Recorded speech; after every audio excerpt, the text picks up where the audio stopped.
तोला सौ सौ प्रणाम है। नकुल दादा ढीढ़ी तोला सौ सौ प्रणाम है।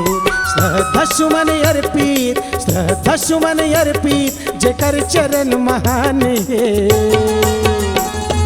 नकुल दादा ढीढ़ी तोला सौ सौ प्रणाम है। नकुल दादा ढीढ़ी तोला सौ सौ प्रणाम है।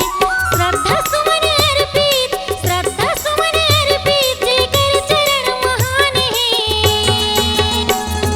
नकुल दादा ढीढ़ी तोला सौ सौ प्रणाम है। नकुल दादा ढीढ़ी तोला सौ सौ प्रणाम है।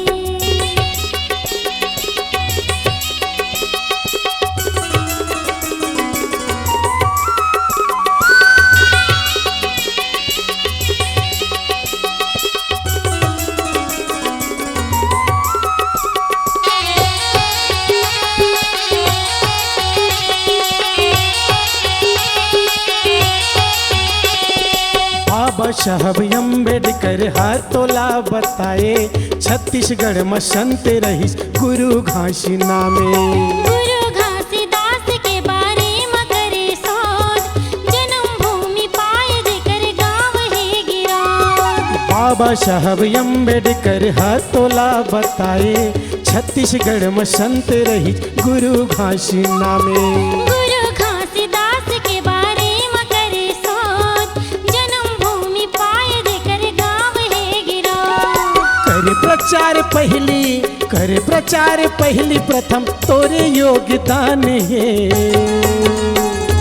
नकुल दादा ढीढ़ी तोला सौ सौ प्रणाम है। नकुल दादा ढीढ़ी तोला सौ सौ प्रणाम है।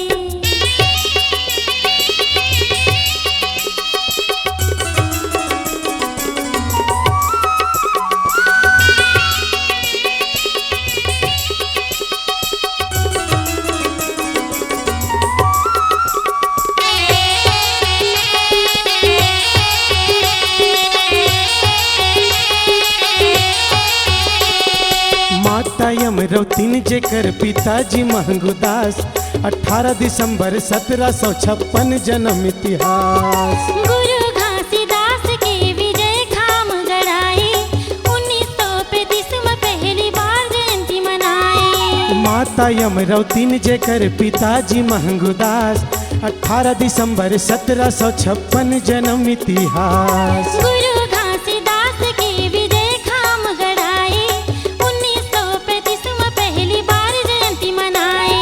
तोरे दिए जयंती, तोरे दिए जयंती आज सतनामी के शान है। नकुल दादा ढीढ़ी तोला सौ सौ प्रणाम है। नकुल दादा ढीढ़ी तोला सौ सौ प्रणाम है।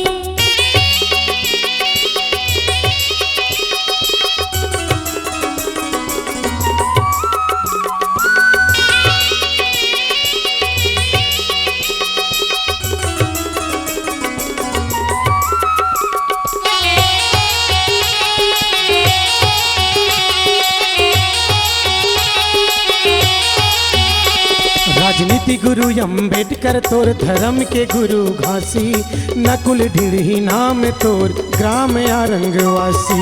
सबके दुख अपन जाने समाज के धनी, सादा खान पान ज्यादा सत ज्ञान गुनी। राजनीति गुरु अम्बेडकर तोर धर्म के गुरु घासी, नकुल ढीढ़ी नाम तोर ग्राम आरंगवासी। सबके दुख अपन जाने समाज के धनी, सादा खान पान ज्यादा सत ज्ञान गुनी।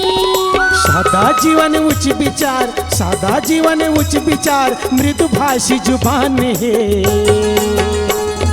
नकुल दादा ढीढ़ी तोला सौ सौ प्रणाम है। नकुल दादा ढीढ़ी तोला सौ सौ प्रणाम है। श्रद्धा सुमन अर्पित, श्रद्धा सुमन अर्पित, जेकर चरण महान है। नकुल दादा ढीढ़ी तोला सौ सौ प्रणाम है। नकुल दादा ढीढ़ी तोला सौ सौ प्रणाम है। श्रद्धा सुमन अर्पित, श्रद्धा सुमन अर्पित, जेकर चरण महान है। नकुल दादा ढीढ़ी तोला सौ सौ प्रणाम है।